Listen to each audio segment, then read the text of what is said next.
Paz do Senhor, irmãos. Uma boa noite para todos nesta quarta-feira, não é? Quarta-feira, dia 7 de julho. 7 de julho. Nosso desejo é que o Senhor abençoe a vida de cada um dos nossos amados irmãos, não é? Que bênção. Pois bem, está aí o irmão Josivan. Paz do Senhor. Conte a benção, quantas são. Quem mais ali? Alejandro. Diomar Joaquim da Silva. O Diomar tá na benção, né, Diomar? Diomar fez medo por esses dias agora, mas, enfim, retornou ao trabalho hoje, tá bem, ele, a esposa, as filhas, né? Deus abençoe. Irmã Aline, paz do Senhor. Irmã Aline Cristina é aluna do curso. Eri Santana, paz do Senhor. Joelson Carneiro, Deus abençoe a vida de todos vocês, não é? Irmã Edna, do Ministério Canaã de Fortaleza, olha que bênção, maravilha. É isso aí, seu Diomar. A gente passa um pouco apreensivo, né? Até que vem a resposta, que bênção. Maravilha. Irmão Joelson Carneiro, a paz do Senhor, Deus abençoe os irmãos. Olha, nós fizemos aqui uma campanha, iniciamos, né, hoje uma campanha para a contratação de um novo funcionário para o setor de expedição de cursos aqui do CETADB, não é? Para estar trabalhando conosco aqui na sede em Apucarana. Então, se você preenche aí esses requisitos que nós colocamos na imagem de divulgação, você pode enviar o seu currículo para nós e nós estaremos avaliando e dando um retorno, não é? Mas é uma bênção fazer parte da equipe do CETADB, poder desenvolver o seu trabalho, servir a Deus, não é? E ainda, por meio do seu trabalho, servindo a Deus, ainda granjear o seu sustento da sua família, enfim. Para nós é uma bênção, uma honra, não é? Mas vamos lá. Meus irmãos, eu quero ler aqui o texto bíblico de Daniel capítulo 7, já que as primeiras perguntas que nós vamos trabalhar aqui com o pastor Ciro Zibordi diz respeito exatamente a... Cadê? Vamos aqui convidar para participar. A primeira pergunta que nós temos para trabalhar hoje aqui, nesta live, né, de número 68, é exatamente a respeito deste texto de Daniel capítulo 7. Pastor Ciro, dê a sua saudação primeiro, depois eu vou ler o texto aqui de Daniel capítulo 7, versículos 6, 7, depois o 23, e assim nós vamos seguindo aqui. Conte a bênção, quantas são? Saúde os irmãos e as irmãs com a gloriosa paz do Senhor, especialmente nosso querido diretor, pastor Hércules, nossa diretora, irmã Eliane, toda a equipe do CETADB, professores, alunos, seguidores. Grande prazer estar novamente aqui para servir a Deus por meio desta live, aqui desde Niterói, a cidade Sorriso do Rio de Janeiro. Olha aí, maravilha, que bênção, maravilha. Nós estamos aqui, entre tantas atividades, não é? Estamos aqui realizando este trabalho. Vamos ler aqui o texto de Daniel capítulo 7. A partir do versículo de número 7, o texto diz assim: depois disso eu continuava olhando nas visões da noite, e eis que o quarto animal terrível e espantoso e muito forte, o qual tinha dentes grandes de ferro, ele devorava e fazia em pedaços, e pisava aos pés o que sobejava. Era diferente de todos os animais que apareceram antes dele, e tinha 10 pontas. Versículo 23. Disse assim: o quarto animal será o quarto reino na terra, o qual será diferente de todos os reinos, e devorará toda a terra, e a pisará aos pés, e a fará em pedaços. E quanto às 10 pontas daquele mesmo reino se levantarão 10 reis, e depois dele se levantará outro, o qual será diferente dos primeiros, e abaterá a 3 reis. E proferirá palavras contra o Altíssimo, e destruirá os santos do Altíssimo, e cuidará em mudar os tempos e a lei, e eles serão entregues nas suas mãos por um tempo, e tempos, e metade de um tempo. mas o juízo estabelecer-se-á, e eles tirarão o seu domínio para o destruir e para o desfazer até o fim. E o reino, e o domínio, e a majestade dos reinos, debaixo de todo o céu, serão dados ao povo dos santos do Altíssimo. O seu reino será um reino eterno, e todos os domínios o servirão e lhe obedecerão. Aqui findou a visão. Quanto a mim, Daniel, os meus pensamentos muito me espantavam. E mudou-se em mim o meu semblante, mas guardei essas palavras no meu coração. Maravilha! Mas, rapaz, pensa num negócio e você estar assim, naquela comunhão com Deus e ter uma visão como essa que Daniel teve, né? De fato, conforme diz aqui o versículo final, não é? Certamente é de mudar o semblante, de transtornar, porém ele diz que guardou esta palavra no seu coração. Por que eu li esse texto, meu pastor? Porque o nosso companheiro Elias Alves, que eu na verdade não vi se ele já está com a gente aqui na live, mas ele mandou uma pergunta para a gente, e ela diz o seguinte: pastor, quem será o quarto animal de quem Daniel menciona, sendo esse o representante do império do anticristo? Qual o reino? E por que, pelos relatos, é o próprio anticristo?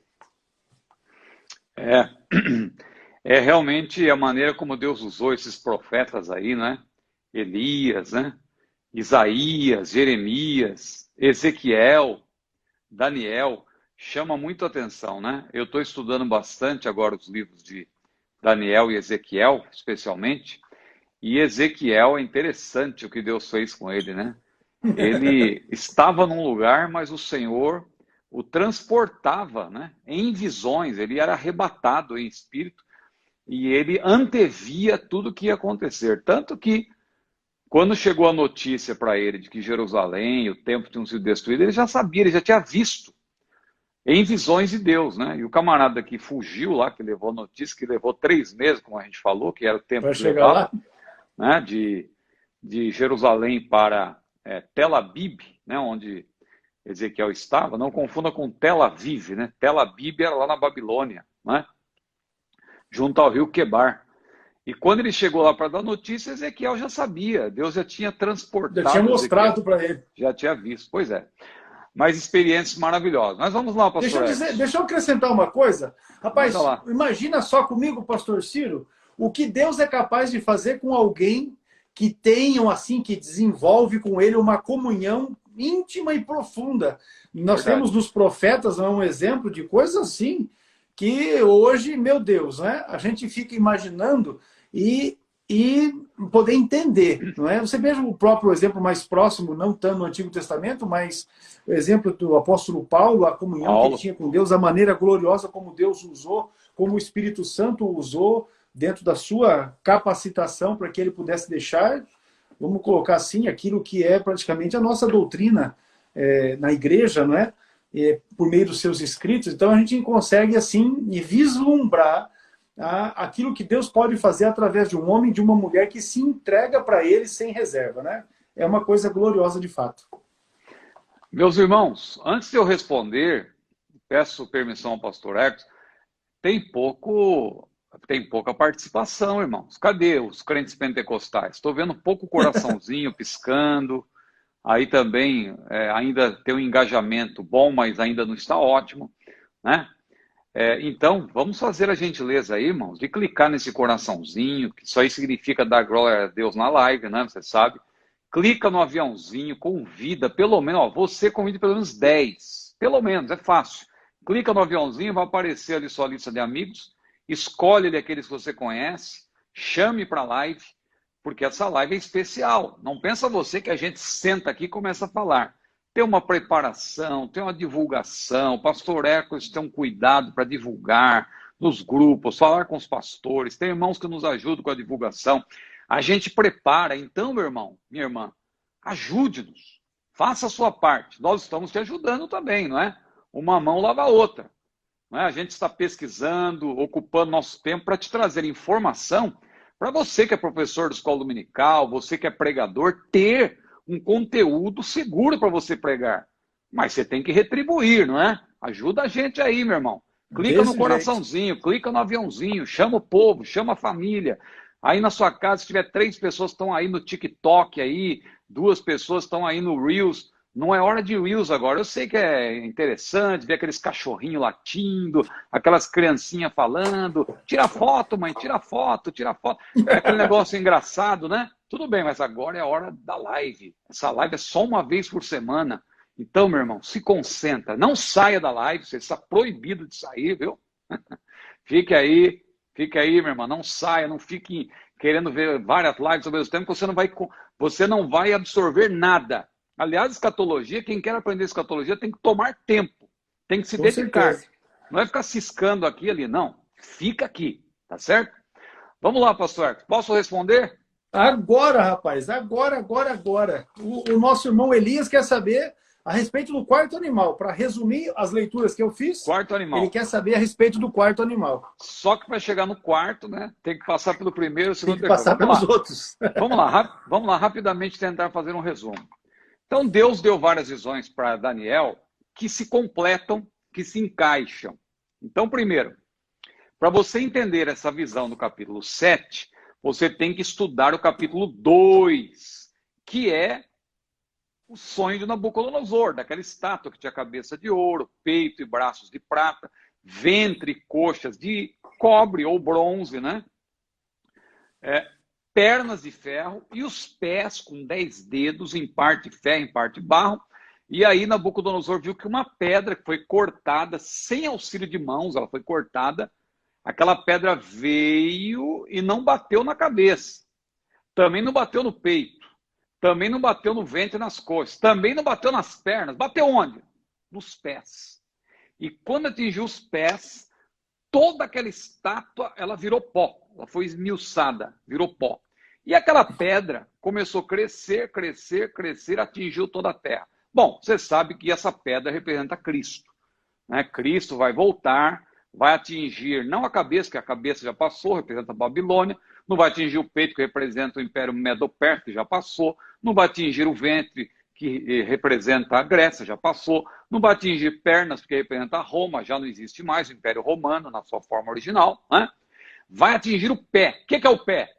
É a expressão final de todos esses impérios. Porque o que nós temos hoje, o que é a nossa civilização? É o que resultou de todos esses impérios. Babilônia, cada um foi absorvendo um pouquinho de cada um. Porque Roma, quando conquistou a Grécia, por exemplo, por que se diz que o vencido venceu o seu vencedor? Porque Roma conquistou a Grécia, mas toda a cultura e a religiosidade grega foi incorporada por Roma, né? Por isso que agora vamos para essa outra visão. Esse monstro final que aparece, ele, se você estudar ele, tem uma riqueza de detalhes, né? E muita gente não observa que ele tinha dentes de ferro, ou seja, Roma, porque o ferro aí representa Roma, em conexão com a estátua de Nabucodonosor. Mas ele tem unhas de metal, mais precisamente cobre ou bronze, que é uma referência à Grécia. Porque Roma preservou o que tinha da Grécia. Então as unhas gregas estão ali, ó. Então quando chega no final da estátua agora de Nabucodonosor, você tem barro e você tem ferro. Por quê? Porque foi se inferiorizando, foi piorando. O mundo foi degradando cada vez mais. Do ouro passou para a prata, da prata para o bronze, do bronze para o ferro. E chegou no barro com um pouquinho do ferro que já era resultado dos outros metais. Então, isso aí vai ser a base do império do anticristo. Agora vamos para o monstro. Aliás, vamos para os animais. Então, o primeiro animal, ficou fácil você entender. O leão com 2 asas é Babilônia. As asas falam da rapidez para conquistar, né? O Império Babilônico foi de 606 a 536 a.C., né? Aí o urso é o quê? É a Pérsia. A Pérsia que passou a ter ascendência sobre a Média, por isso a gente fala do Império Medo-Persa, né? Que foi um império que durou de 536 a 331, durou bastante, antes de Cristo, né? Então, tem 3 costelas entre os dentes, o urso, porque fala dos impérios que foram conquistados. Babilônia, propriamente, Lídia e Egito, né? Então, são as 3 costelas que estavam na boca, nos dentes desse urso. Aí veio o leopardo é a Grécia. Aí você já vê que o leopardo não tem 2 asas, tem 4. Porque ele foi mais rápido ainda, porque a asa aí fala de rapidez nas suas conquistas. Então o Império de Alexandre conquistou muita gente muito rápido, mas Alexandre teve uma carreira curta. Mas veja que o leopardo tem 4 cabeças. Por quê? É a quádrupla divisão do Império, que ficou a cargo dos generais. Porque o Império Grego, quando Alexandre morreu, né, houve 4 impérios, né, que foram subdivididos. Seleuco, Lisímaco, Ptolomeu e Cassandro. E aí, isso aí enfraqueceu o Império Grego, claro, que acabou sendo conquistado por Roma, o Império Romano, que é esse monstro aí. Só que esse monstro não é Roma nos tempos antigos. Esse monstro, ele é diferente de todos, porque ele já é Roma, Grécia, Medo-Pérsia, Babilônia, na sua última expressão. Última expressão. Olha aí, tem 10 chifres. Pastor Lex leu aí. Representam 10 reinos. Ou 10 nações poderosas que vão existir nos últimos tempos. Não fica olhando para a ONU, para a União Europeia, que alguém tenta adivinhar. Você não vai adivinhar. Tem que esperar o cumprimento profético. Mas é só observar que tem nações hoje que são poderosas. Você tem Estados Unidos, você tem Alemanha, você tem França, você tem Inglaterra, você tem Japão, você tem China, você tem Rússia. Grandes. Tudo isso resultou. Alguém fica preso lá na Europa. Não, vai surgir na Europa. Não. Os Estados Unidos foi colonizado pela Europa, né? Pelos ingleses e tal, e outros países também, o Brasil também. Veja, só dando exemplos. Porque você vai ver que tem resquício dessa última forma do Império Romano em toda parte. Então não adianta você querer especular, vem de lá, vem de cá, vem dali. Não, espere o cumprimento profético, as coisas vão se encaixando. Deus vai se encarregar de cumprir. Então o monstro tem 10 chifres, representa 10 nações. 10 reinos, né? 10 nações poderosas, resultantes dos impérios anteriores. Agora observe que a visão diz, Deus mostrou para Daniel, que dentre os 10 chifres, dentre essas 10 nações poderosas, vai emergir uma 11ª, que vai ser, a priori, um tanto quanto inexpressivo, é um chifre pequeno, mas chifre fala de poder, ela já vai ter um domínio, um poder, né? E alude ao início do Império do Anticristo. Porque o início do Império do Anticristo vai começar ali, com uma pequena expressão, só que ele vai abater 3 desses 10 reinos, ele vai abater, ele vai dominar, ele vai sobrepujar, né? Claro, por meio de diplomacia, também força bélica, alguma maneira Deus vai fazer com que isso se cumpra, claro, está na palavra de Deus. Esse reino pequeno vai alcançar 3, ou seja, vai se tornar o mais forte e vai influenciar os outros. Aí está a base do Império do Anticristo. Não é que vai ser só aí, é o começo, é a base. A partir daí, ele vai ter um domínio global. Hoje muita gente fala que não vai ser domínio global. Claro que ele não vai dominar todo mundo, mas ele vai ter uma influência sobre as principais nações do mundo, né? Então é isso que vai acontecer. Então esse monstro representa, assim, a base do Império do Anticristo. Só que isso só vai se descortinar mais, vai se revelar, vai acontecer de maneira mais rápida após o arrebatamento da igreja. Hoje o cenário está sendo montado, as nações estão aí, né? Veja a ONU. A gente não toma a ONU como base, sim, mas você vê na ONU um movimento. O que tem na ONU? Você tem as 5 nações que são consideradas mais poderosas, que é o Conselho de Segurança Fixo. Quais são essas nações? Inglaterra, França, Estados Unidos, Rússia e China. Por que Alemanha e Japão não estão lá? Itália, porque eles estão punidos por causa da Segunda Guerra. Eles estão querendo entrar, porque são nações poderosas. Mas ainda estão punidos, mas são nações poderosas. Tem o Conselho de Segurança, que é aquele que vai mudando, né? Vai mudando. Tem países poderosos rotativo, também, mas né? É rotativo, mas não são fixos, porque os fixos são só essas 5. Por isso que os idiomas lá também, lá de trabalho, né, da ONU, os principais, claro, são francês e inglês. Francês porque era a língua diplomática no passado, né? Hoje o inglês tomou conta de tudo, mas o francês está mantido. Mas também tem, essas 2 são as principais. Todos os documentos da ONU são feitos principalmente em francês e inglês. mas também em espanhol, português não, mas em espanhol, né? Russo, chinês e árabe. São as 6 línguas de trabalho da ONU, né? Então você veja aí quais são as nações poderosas, estão se destacando, mas isso tudo pode mudar de um dia para o outro, porque Deus está no controle de tudo. Deus pode fazer com que uma grande nação poderosa caia e outra de menor expressão se levante. Então isso pode mudar. Então, não trabalhe, meu querido irmão, minha querida irmã, na base do chute. Acontece, por exemplo, agora em Israel, aconteceu aquela mudança lá, aquela coalizão e tal, bem esquisita, porque tem árabe no meio e direita e tal, isso aí vai dar uma confusão, a gente já sabe. Com certeza. Né? Não vai demorar muito, não. Mas já tem gente aí falando, não, agora vai acontecer e o templo, não sei o quê. Não, meu irmão, não se precipite. Esse negócio do templo aí está reservado para depois do arrebatamento, né? Claro que hoje pode haver algum movimento nesse sentido, mas tudo vai começar a se desenrolar mesmo após o arrebatamento da igreja. Amém. Esses dias até eu conversei com um irmão ao telefone a respeito da construção. Ele falou, pastor, mas como é que pode construir um templo assim tão rápido? Olha, é muito fácil. Quando começou a pandemia, lá na China, na cidade de Wuhan, né, onde começou o movimento da pandemia, eles construíram um mega hospital em 30 dias. Alguém está dizendo aí que o pastor Rocha disse que travou tudo. Eu não percebi nada aqui. Não, aqui pra gente, o meu tá normal. Acho que é seu equipamento. Acho que é seu equipamento, irmão Rocha. Dá uma olhada aí que acho que mas volta. Porque ninguém está reclamando, só o irmão. Então acho que é sua conexão aí. É isso aí. Pastor Ananias Rocha, ele é um dos que está aguardando a chegada de Jesus. Rapaz, Jesus, o livro da CPAD. Jesus, né? Aí vai acontecer uma mudança. Depois eu vou falar para o irmão. Amém. Houve aí um rebuliço, aí, igual lá no Vale dos Ossos Secos, né?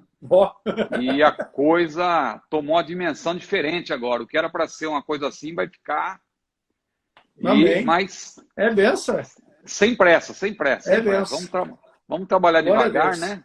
Agora eu estou concentrado naquele outro projeto nosso lá, né? Amém. Vai ser a nona, agora acho que é a nona revista, né? 10ª. É a nona lição. 10ª. 10ª lição de estudos bíblicos em espanhol. Que benção.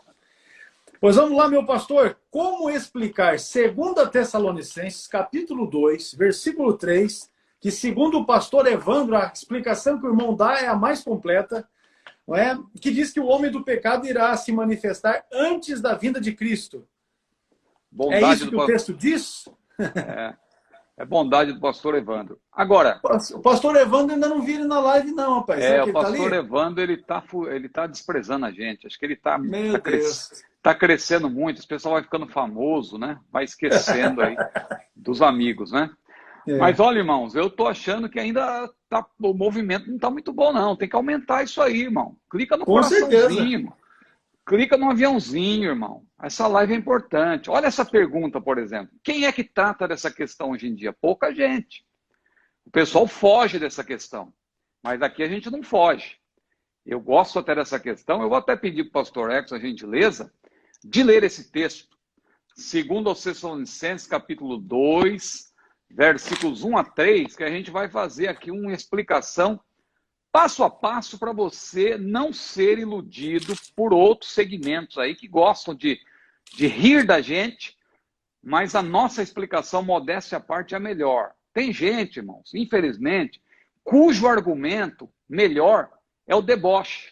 Ah, você é pré-tribulacionista, kkk. Você é dispensacionalista, kkk. Você é pentecostal, mas pede para ele argumentar. Sai pela tangente, em 1800 anos não tinha doutrina, não sei o quê. Não sabe explicar. Enrola. Quer espiritualizar tudo? Eu já falei aqui, eu falo com conhecimento de causa. Quem mais estuda escatologia com base erudita, com segurança hoje, são os pré-tribulacionistas. Eu falo com conhecimento de causa. E, lamentavelmente, nossos irmãos de outras tradições, eu respeito, tem muita gente séria, mas tem alguns que só debocham, que só riem e tal, mas não estudam a fundo. Porque se eles forem estudar a fundo, eles vão ver que não tem como você dissociar o que Deus prometeu para Israel, ou seja, ou melhor, colocar o que Deus colocou para Israel para a igreja. Não.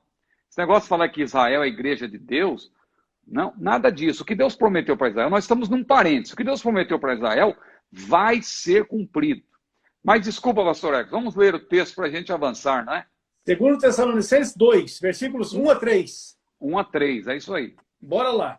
Ora, irmãos, rogamos-vos pela vinda de nosso Senhor Jesus Cristo e pela nossa reunião com Ele, que não vos movais facilmente do vosso entendimento, nem vos perturbeis, quer por espírito, quer por palavra, quer por epístola, como de nós, como se o dia de Cristo estivesse perto. Ninguém de maneira alguma vos engane, porque não será assim, sem que antes venha a apostasia e se manifeste o homem do pecado, o filho da perdição. Muito bem, vamos devagar. Primeira parte, Paulo diz aí, ó, rogamos-vos pela vinda do nosso Senhor Jesus Cristo e pela nossa reunião com Ele. Então, pelo que Paulo tinha dito em 1 Tessalonicenses, porque claro que você vai estudar segundo aos Tessalonicenses à luz de 1 Tessalonicenses. Um grande erro que alguém comete é desconectar os textos. Ah, não, tem que fazer uma exegese, a exegese do... Meu irmão, a exegese do texto tem que estar em harmonia com a exegese da Bíblia toda. A Bíblia análoga. Como você vai estudar escatologia descompartimentando tudo, desconectando tudo? Não tem jeito. A Bíblia é uma harmonia perfeita. Se você não consegue harmonizar uma coisa com outra, é porque são eventos diferentes. Não é? Então é aí que você tem que estudar. Então veja, claro, quando Paulo fala rogamos-vos pela vinda de nosso Senhor Jesus Cristo, ele tinha em mente o quê? O desencadeamento do plano escatológico, que começa com o quê? Com o que ele já tinha falado antes. O arrebatamento da igreja, que vai implicar o quê? A nossa reunião com ele, porque nós iremos ao encontro do Senhor nos ares. Então olha como a Bíblia explica a própria Bíblia. Rogamos pela vinda do nosso Senhor Jesus. A vinda do Senhor aí é o quê?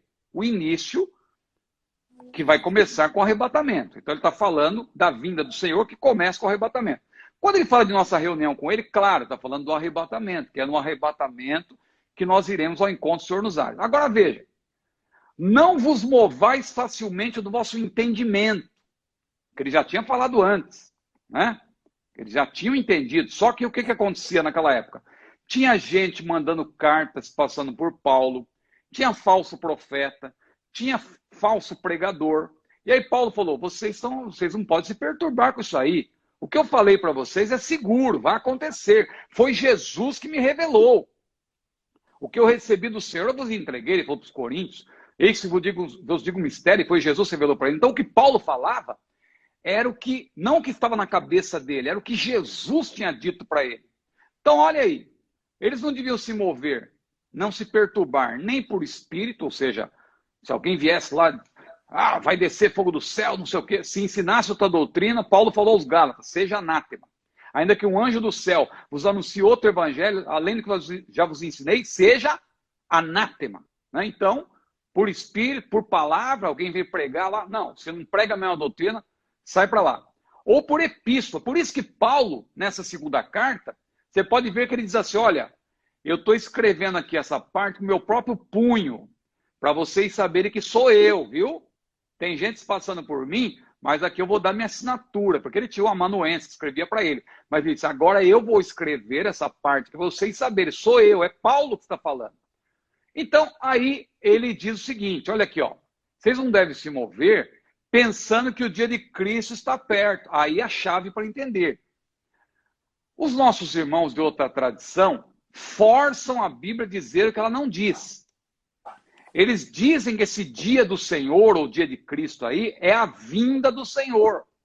Só que se você estudar a Bíblia como um todo, você vai ver que o dia do Senhor, e Randall Price, naquela obra magnífica, Quando a Trombeta Soar, que reúne 21 artigos dos maiores especialistas em escatologia, acadêmicos, eruditos, todos eles de linha pré-tribulacionista, porque eu já disse que são os pré-tribulacionistas que mais estudam escatologia.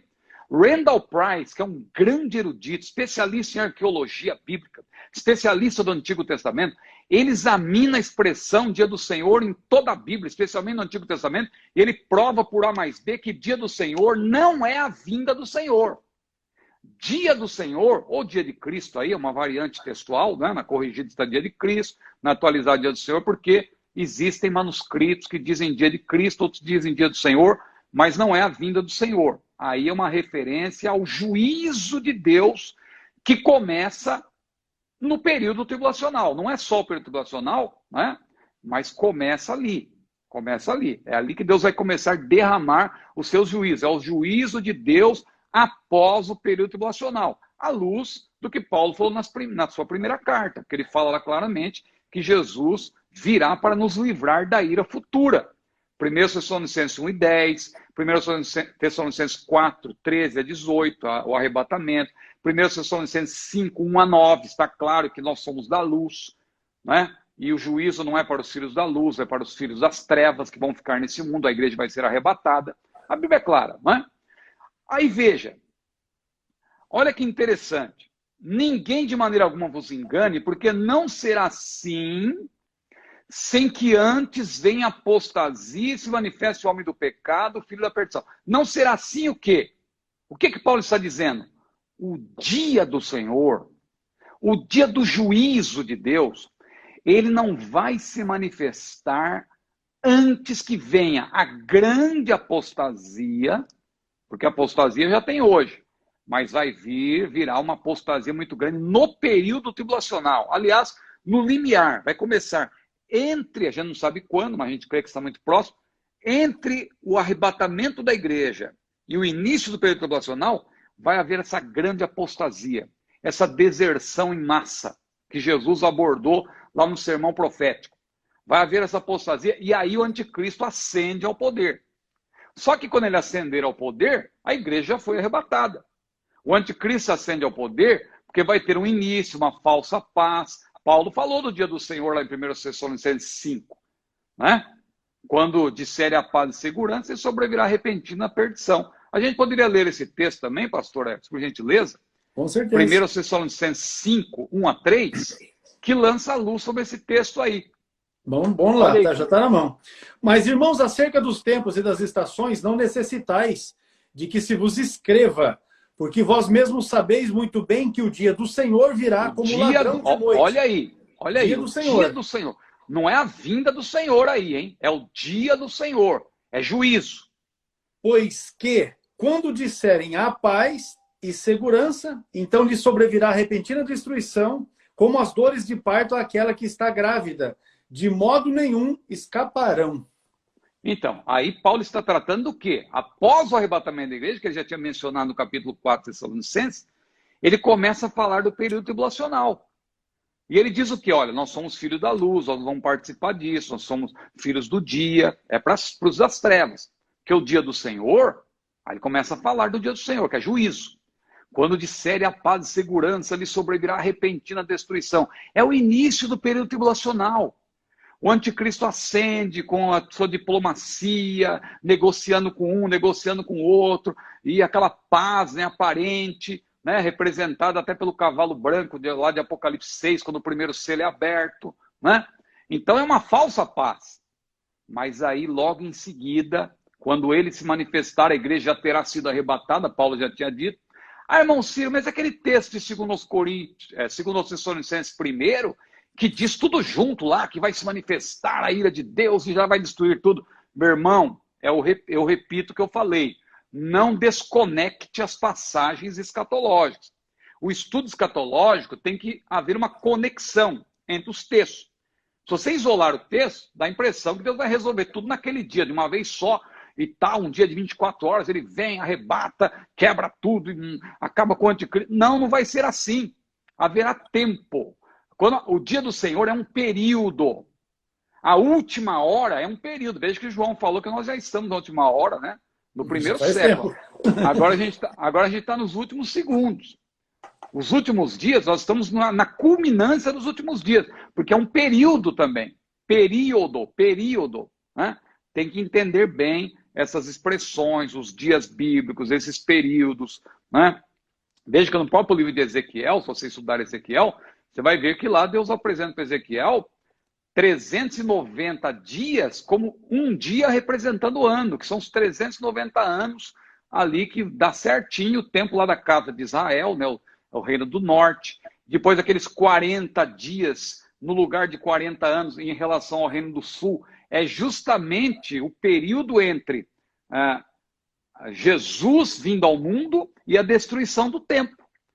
Aqueles 40 dias são 40 anos que decorreram do ano 30, arredondando, até o ano 40. A Bíblia explica a própria Bíblia, está muito claro, né?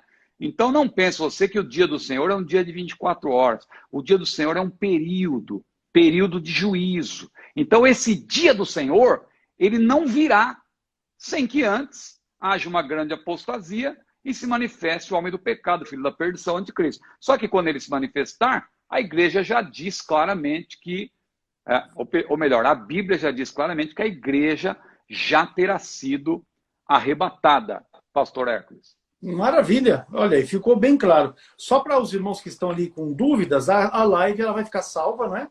Os irmãos poderão assistir aqui depois pelo IGTV e também no nosso canal no YouTube, que é CETADB. O canal fica lá também disponibilizado. Sempre é disponibilizado no dia seguinte, né? Na quinta-feira, no final do dia, o Bruno disponibiliza as lives lá no canal do YouTube também.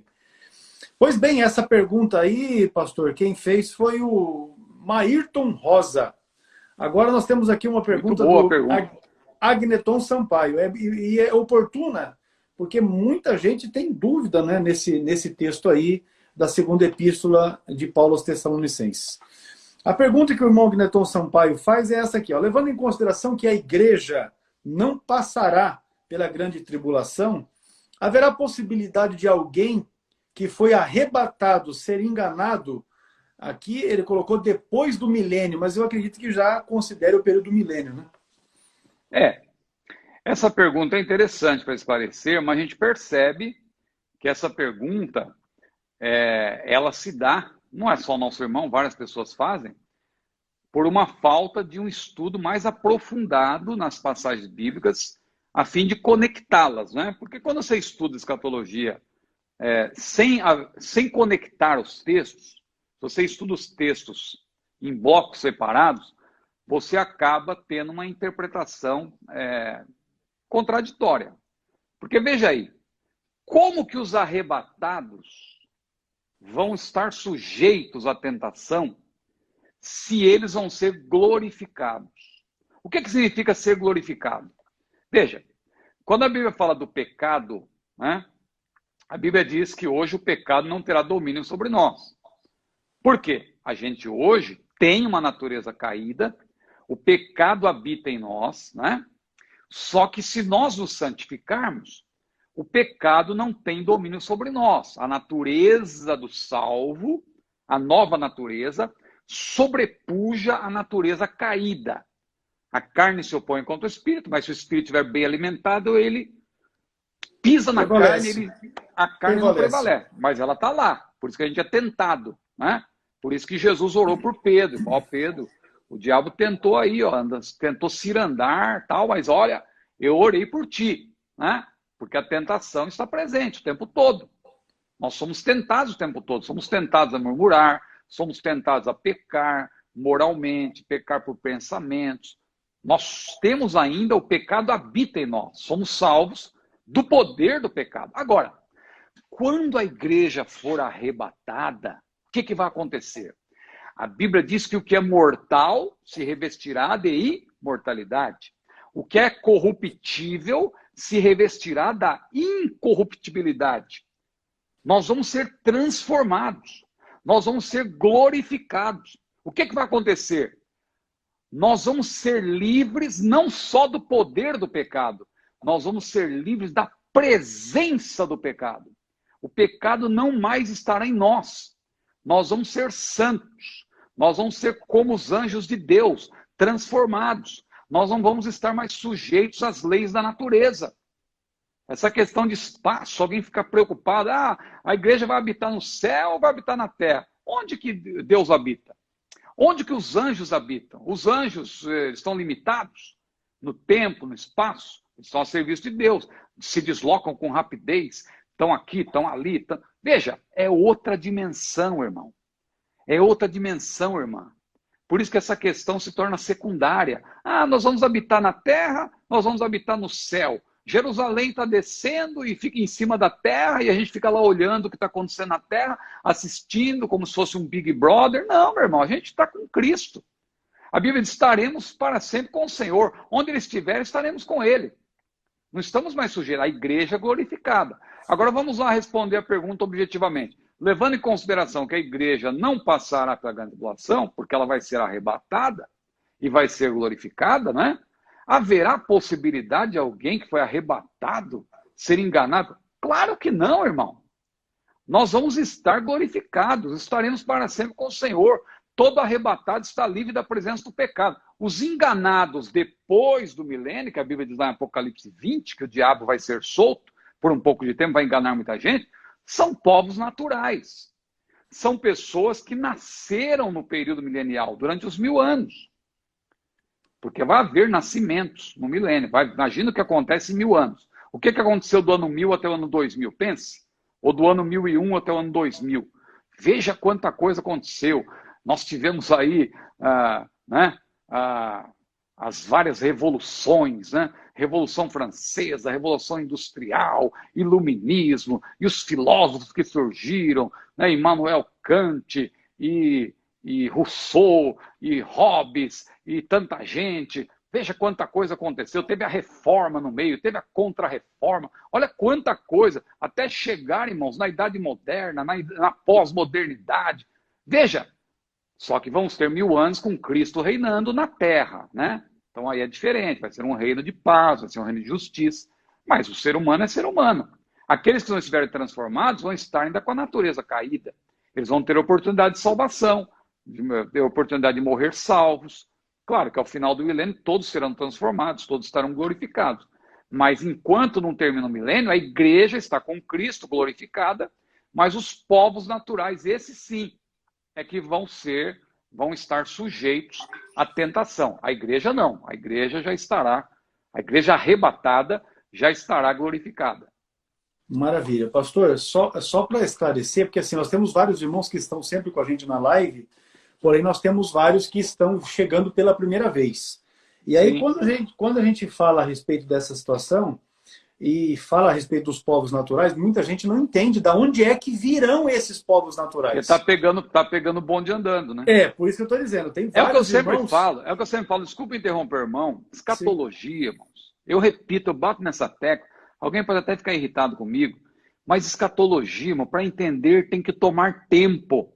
A pessoa vem numa live como essa, fica especulando, faz uma perguntinha ali, outra ali, para tentar entender. Não, meu irmão, isso aqui eu só tô jogando luz, lançando luz. Você tem que estudar. Faça o curso, pergunta escatológica, 2 meses, é rápido. Você vai ter uma noção. Faça cursos teológicos, estude, leia ali. Veja os livros que a gente indica. Eu tenho indicado vários livros aí nas minhas lives, nos meus vídeos, pastor Ecos também. Esse curso, irmãos, é fundamental você fazer. Não se contente com essa resposta. Essa resposta é só uma luz que a gente está jogando.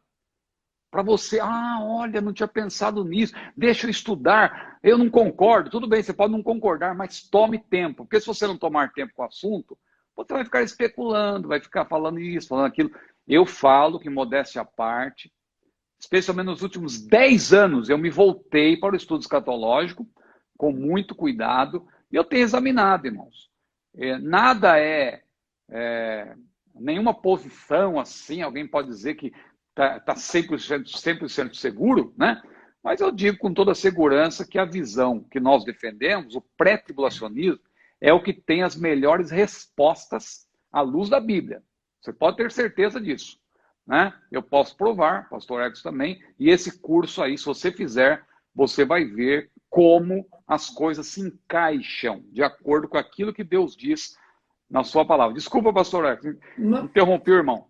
Então, justamente isso. Ó. No curso de perguntas escatológicas, também nós temos isso no material do curso básico. Né? Quem faz o curso básico de teologia com a gente já estuda a disciplina da teologia sistemática e escatologia. para entender de onde é que vem os povos naturais, porque a igreja será arrebatada e quem não foi arrebatado vai continuar na terra. Não é? Aqueles que, depois do julgamento do Senhor, não forem destruídos pelo Senhor, esses vão entrar para o milênio.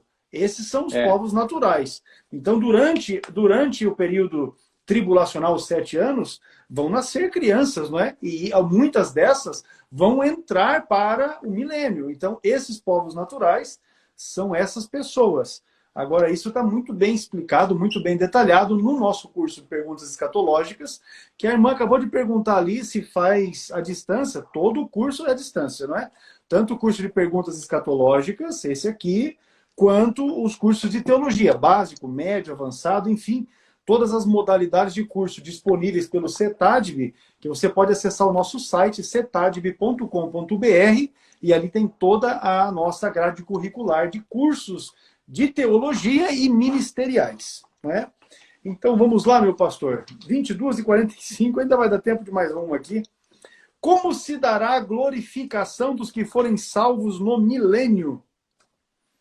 Eu acabei de alguma forma já tocando nisso aí. Já colocar isso. Veja bem, a gente não tem textos bíblicos que respondam a essa pergunta objetivamente. Mas não pense você também que a Bíblia você vai encontrar respostas assim. Tem gente, quando a gente dá uma explicação, a pessoa não.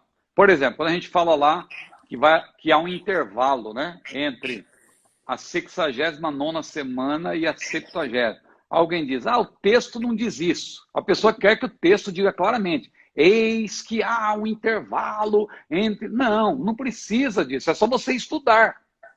É só você estudar. Eu acabei de falar aqui que Ezequiel, Deus falou para Ezequiel, olha, 40 dias em lugar de 40 anos. Profeticamente, ele já está falando do intervalo. Porque Ezequiel harmoniza-se com Daniel. Eles são até contemporâneos, né? Daniel foi enviado para a Babilônia na primeira leva, Ezequiel na segunda leva. Os dois saíram de Jerusalém quando o templo ainda estava de pé. Só que Deus trabalhou na vida dos dois de maneira diferente, porque Ezequiel era sacerdote, né?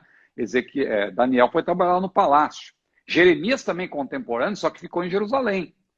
A diferença é que Jeremias ficou no meio lá do povo em Jerusalém, e Ezequiel e Daniel foram para a Babilônia, né? Mas o que Deus revelou para Daniel está em sintonia com Ezequiel. Aqueles 40 dias em lugar de 40 anos é justamente o intervalo entre o ano 30 e o ano 70, quando Jerusalém foi destruída, né?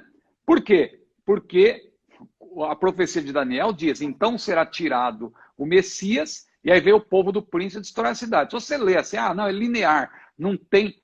Veja, não tem como você dizer que é linear, que é ininterrupto, porque logo em seguida, porque diz assim, quando o príncipe é tirado, Jerusalém é destruída. Não aconteceu isso logo em seguida. Levou 40 anos, que Deus revelou para Ezequiel.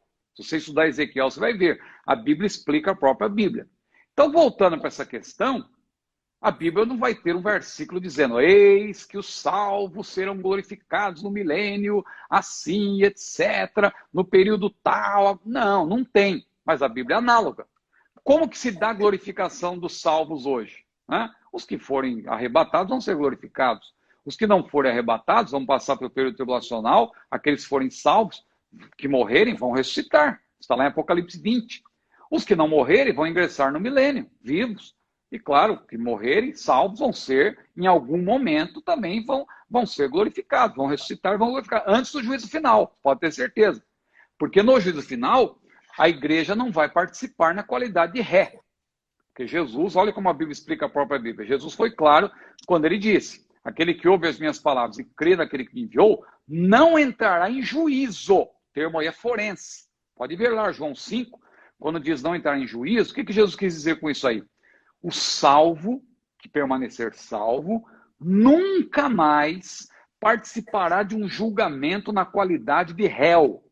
Nós vamos participar do tribunal de Cristo, mas para efeito de galardão, não é como réu. A igreja vai se assentar em tronos com Jesus. Então ela vai participar do juízo final, mas não como ré. Ela participa julgando, participando do julgamento. Os réus no juízo final são os ímpios. O julgamento final é para os ímpios, não é para os salvos. Claro que tem algumas excepcionalidades, não é? Aquelas pessoas que morreram sem ouvir a mensagem do Evangelho, aquelas pessoas que tinham um problema mental, que nunca entenderam o Evangelho, a criança recém-nascida que morreu sem ouvir o Evangelho, mas a graça preveniente de Deus a alcançou. Então, no dia do final, os livros vão se abrir, mas a igreja glorificada não participa como ré. E aqueles que morreram no milênio vão ser glorificados, morrerem salvos. Então, a pergunta do irmão era uma pergunta, claro, de algo que não tem uma resposta com um versículo objetivo. Muitas coisas da Bíblia não tem um versículo assim objetivo, mas a Bíblia é análoga. Nós temos que entender a analogia da Bíblia. Então, o que vale para hoje, o que vai valer para o arrebatamento da igreja, também, por analogia, você entende que vai se aplicar àqueles que viveram no milênio e forem salvos. Então, como se dará a glorificação dos que forem salvos no milênio? Ocorrerá, claro, em algum momento entre o fim do milênio e o juízo final, porque no juízo final todos já estarão ali glorificados, os salvos, só os ímpios que vão comparecer ali para julgamento, e os salvos todos serão glorificados, porque a partir de Apocalipse 21, a gente vê que é novo céu e nova terra, não tem mais espaço para povos naturais, ali já todos estarão glorificados, não haverá mais pranto, não haverá mais dor, não haverá mais choro, os seus servos os servirão. É outra dimensão, é o estado eterno, não é um estado intermediário, é um estado eterno. No estado eterno, alguém pergunta, vai ter sofrimento? Não.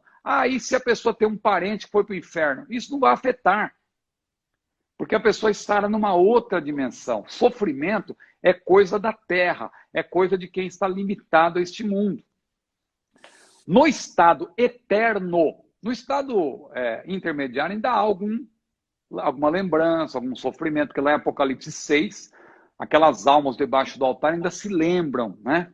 E dizem, Senhor, quando vingarás? Porque eles sofreram na mão do anticristo, foram mortos pelo anticristo, então eles estão pedindo vingança. Mas estão no estado intermediário, é só espírito e alma ali, o corpo está na terra. Quando houver a ressurreição, e a parte imaterial se unir à parte material, né, porque isso é a ressurreição, mas os salvos vão ser glorificados, né? E aí, a partir daí, não tem mais lugar para sofrimento, para a lembrança negativa não domina, o sofrimento não domina, é outra dimensão. O pecado já não tem mais lugar, nós estaremos livres da presença do pecado, não é só do poder, hoje é do poder. Hoje o pecado não tem poder, não tem domínio sobre nós. Mas glorificados, aí o pecado será definitivamente tirado, né? Vai ser tirado de nós. Nós seremos libertos, livres da presença do pecado. Maravilha. Deixa eu só esclarecer uma coisa. O irmão Rocha fez uma colocação ali e ele falou que o pastor Ciro está afirmando que Jesus vem em 2022. E nós temos irmãos que entraram na live depois, não é? Então, deixa eu explicar assim, ó. O pastor Ananias, Ciro... ele está gostando de fazer essa brincadeira aí. Olha ele aí. E tem gente que está pegando o bonde andando, depois vão falar, o pastor Ciro disse que Jesus vem em 2022. Mas é o livro, irmãos, o livro. O livro da série Pregadores da Bíblia. O pastor Ciro já escreveu 6 livros, falta o livro justamente que trata a respeito de Jesus. E esse livro está para ser lançado pela editora CPAD. Esse livro certamente só ficará pronto para o ano de 2022. Por isso que a gente tem dito, né? Por isso que a gente tem dito aqui que Jesus vem em 2022. É o livro da série Pregadores da Bíblia. Agora, o Jesus, o Todo-Poderoso, o nosso Senhor e Salvador... Pode vir antes que termine essa live. Ele podia vir agora, entendeu? Ele podia vir já, porque Maranata, eu quero ir para lá. Essa é a realidade, né? Essa é a verdade. Agora vem Senhor Jesus. Né? Agora, essa data da vinda de Jesus, essa a gente não tem condições de nem sequer de especular, não é? Nem sequer de especular. Mas estamos lá. Eu estou dizendo isso porque nós temos irmãos que disseram aí que é a primeira vez que estão na live, né? E às vezes não sabem aí dessa brincadeira que a gente sempre faz, né? A respeito do livro da série Pregadores da Bíblia, que só falta esse, que é o 7º livro a respeito de Jesus. E esse certamente não vem esse ano de 2021. Vai ser para frente. não é? Pois bem. Bom, Deus pode fazer um milagre, né? Com certeza. Eu acho difícil vir para esse ano. Até porque agora aumentou, o projeto mudou, né? Eu não posso dar detalhes, mas eu falei ontem lá com o nosso diretor lá na casa e ele concordou com uma proposta que eu fiz, mas, claro, não tem pressa, porque isso aí, não sabe, né? Pesquisa, tem que ler muita coisa, tem que examinar muita coisa, e eu já tenho bastante coisa, mas o que eu tenho vai ser só uma introdução agora nesse novo projeto, porque ampliou aí a abordagem, né? Vai ser uma coisa mais ampla. Eu tenho certeza que Deus vai abençoar esse projeto. Estou animado. Glória a Deus. Meu pastor, vamos para a saideira de hoje, a última de hoje. É uma resposta que, inclusive, o pastor está aí, o Ferreira, Cristiano Dias, né? Ferreira, a respeito da opinião da ida do Papa lá para o Iraque, antiga Babilônia. Ele esteve lá, fez uma visita e tal. E a pergunta do nosso companheiro aqui, o Cristiano Dias, é o que é que a gente pensa a respeito disso? Sobre o Papa tem muita especulação, até porque tem um grupo de irmãos que pensa que o Papa vai ser o anticristo, né? Porque eles acham que o Vaticano é o que herdou lá a última expressão do Império Romano é o Papa, o romanismo, mas isso aí não tem fundamento, porque o anticristo vai ser um líder político, diplomático. Claro que ele vai ter um auxiliar que vai ser o falso profeta, que depois vai trabalhar também no campo religioso. Mas não se trata de um império religioso, é um império político, né? Um império poderoso aí, que vai crescer, vai avançar. O Papa, claro, ele vai ter, principalmente agora, aí a gente vê que temos um Papa que muita gente admira, mas é um Papa politicamente correto, é um Papa que conversa com um, com outro, alinhado mais a questões aí do socialismo e tal, né, pela história dele, e acaba agradando muita gente. Ele acaba tendo aí uma ascensão, até alguns pastores admiram, acham bonito e falam que ele é humilde, mas é tudo uma estratégia aí, né, do politicamente correto. Então, ele está ganhando espaço aí em muitos lugares. Agora, a respeito da ida dele lá para o Iraque, que o irmão fala que é a antiga Babilônia, realmente ali ocupa um espaço ali onde estava a Babilônia, mas foi uma visita protocolar que ele costuma fazer.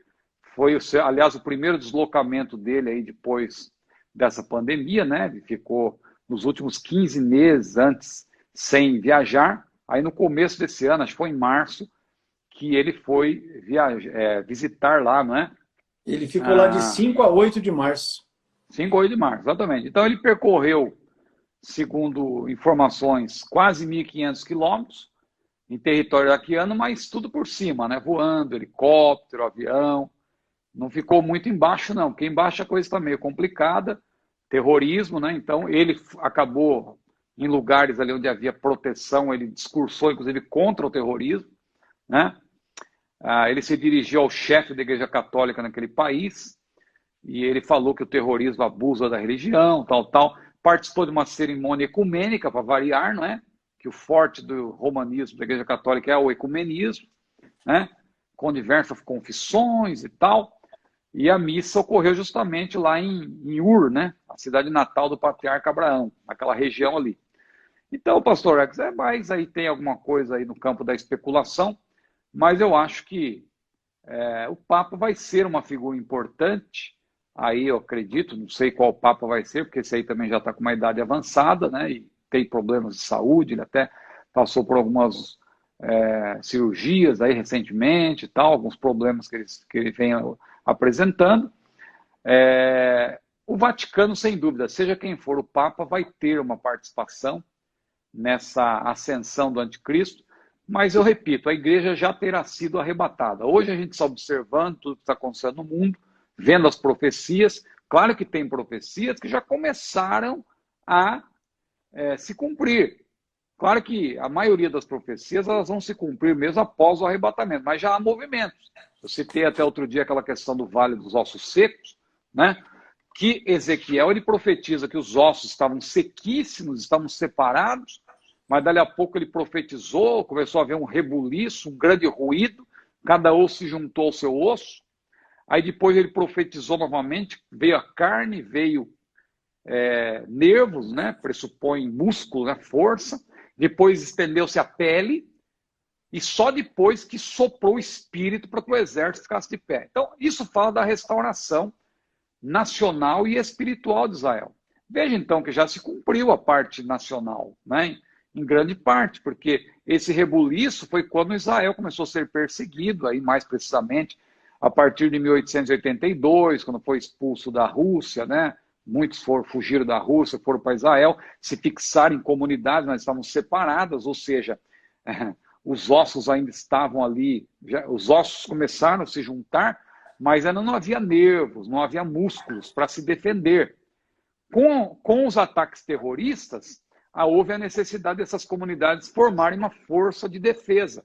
Aí já começou a formar um exército. Mas não tinha pele ainda. A pele fala de uma união, uma unificação maior. Mas aí, com a criação do Estado de Israel, houve a pele, estendeu-se a pele. Mas Israel ainda é uma nação altamente secularizada, tem poucos cristãos. Após o arrebatamento da igreja, vai se cumprir Zacarias 12:10, lá que fala do Espírito, de súplicas, do Espírito Santo. Quem diz que o Espírito Santo não vai estar na terra no período tribulacional? Vai sim, porque vai haver um grande avivamento no período tribulacional no meio dos israelitas, né? E aí, desculpa, eu estou divagando, a pergunta era sobre o Papa. Mas é isso. Eu acho que isso vai se completar. Com certeza isso se completa. O Papa está fazendo a política dele, puxando o rebanho dele, né? Exatamente. Eu pesquisei essa situação. Na verdade, nunca houve um pontífice que fosse visitar os católicos do Iraque. Nunca houve na história. Ele foi o primeiro que foi lá, porque, na verdade, o cristianismo, de um modo geral, no Iraque, não chega a 1%, é 0,6% da população do Iraque de cristãos. E aí você entenda cristãos por toda a movimentação de cristianismo na face da Terra. Aí eles contam Mormon, eles contam o Testemunho de Jeová, com certeza. Tipo, né? Católico, protestante, então tudo isso aí eles consideram cristão, né?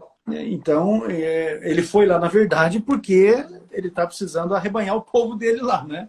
Essa é a realidade do porquê ele foi lá. É mais uma visita porque vai dizer para mim que aqueles árabes querem alguma coisa com o Papa. Sai fora, eles não querem nada do Papa, né? O Papa é que está perdendo os cristãos dele lá, e por isso ele teve que se explicar. E foi lá visitar o rebanho dele que está ali. Só respondendo aqui, as lives, elas acontecem toda quarta-feira, não é? Ela tem essa dinâmica. As perguntas que são feitas na live, aqui nos comentários, nós tomamos nota de todas elas. Não é? O irmão Bruno, que é meu genro, está aí, ele toma nota de tudo. Aí nós classificamos as perguntas em 5 temas. Essas perguntas vão sendo colocadas na ordem, não é? E aí a gente vem nas lives toda quarta-feira, a partir das 22 horas, junto com o pastor Ciro Zibordi, que é quem responde a essas perguntas. Olha só o que é que ficou aqui para as próximas. Pastor Hércules. Diga lá. Só um minutinho aqui. O pastor Rocha Libra é muito querido, né? E ele disse assim, pastor Ciro, manda um abraço para a igreja Assembleia de Deus em Barcarena. Barcarena. Então, Barcarena, um abraço, viu? Aliás, 1000 abraços, que eu estou devendo aí, vários abraços, como sempre pede o pastor Rocha é muito querido, né? Olha, então, esta live é de número 68. O Luciano Santos está perguntando, vocês acham que o anticristo já está na Terra? Na live passada, a 67, nós respondemos exatamente essa questão. Então eu vou dar dica aí para o irmão Luciano Santos. Acesse o nosso canal no YouTube, pesquisa lá a live Sustenido 67. E aí você já vai ter essa resposta ali. Amém? É o YouTube Cetadeb. Você vai lá. Tá aqui, ó.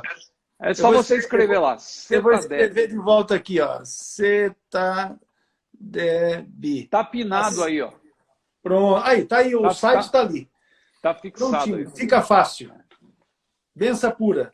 Então é isso. Toda quarta-feira, 22 horas, aqui no nosso Instagram, nós estamos junto com o pastor Ciro Zibordi, que responde: em que período a morte estará presa? O arrebatamento será visível para quem? O efeito da dispensação da graça. Como é o efeito da dispensação da graça? A segunda besta, o falso profeta, se levantará exatamente na metade da semana. Pastor, no milênio, a igreja desce para reinar com Cristo, depois volta para o céu. Os salvos do milênio, que não são os mártires, terão corpos glorificados pós-milênio, ou a glorificação do corpo é só para a igreja. Então, uma parte que já foi respondido hoje. Senhor, o Espírito Santo será tirado da terra quando Jesus voltar para o arrebatamento? Pastor, no céu, teremos consciência de alguma coisa que vivemos aqui na terra ou serão todos apagados? Aqui mesmo, hoje, alguém fez essa pergunta. Não perca a próxima live. Nós estaremos respondendo essas e outras conforme o tempo nos conceder, não é? Pastor Ciro, a sua palavra aí o Rocha está insistindo. Jesus vem, meu filho, em nome de Jesus, ele vem. Olha, Jesus mesmo, não o livro, né? Jesus, oxalá, né? Como queira Deus, né? Que ele venha ainda esse ano, em breve. Mas se ele não vier, né? Aí o livro Jesus, creio que vem em 2022. É a nossa esperança, né? Estamos trabalhando aí com Fernando Ferreira, lá de Catalão, Assembleia de Deus de Madureira. Deus abençoe. Olha aí, Madureira. Aí todos. Catalão, temos núcleo do curso lá. Nossos irmãos de Madureira. Mateus Paulo, aluno do curso avançado. Que tem a mesma doutrina nossa, né? Às vezes alguém pensa que Madureira tem outra doutrina. Não, Madureira tem alguns costumes, algumas tradições que são um pouco diferentes.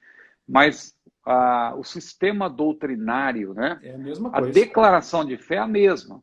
Alguém dirá, não, a declaração é da CPAD, da CGDB. Sim, mas essa declaração de fé, eu já expliquei na live anterior, ela é baseada em todo o histórico da Assembleia de Deus. Então, se você pegar um credo, ou cremos, né? Você pode entrar no site da Convenção de Madureira, CONAMAD, eu pesquiso. Eu não falo coisa, eu não gosto de chutar, eu pesquiso. Então, você pode ver lá o cremos de Madureira, você vai ver lá que eles defendem a vinda de Cristo em 2 etapas, a primeira pré-tribulacional, né? Então, nós somos irmãos somos. Madureira é outro ministério, mas nós somos o mesmo povo pentecostal, somos amigos, somos irmãos e vamos estar juntos. Aqueles que se desviarem, quer daqui, quer de lá, lamentavelmente, porque tem falsos obreiros, né? Vão ficar aí para o período tribulacional, mas os santos serão arrebatados. Pastor Ex, Deus abençoe, essa é a minha palavra final. Amém. Um prazer Amém. Estar aqui agradecendo a Deus, né? Por Amém. poder participar dessa live.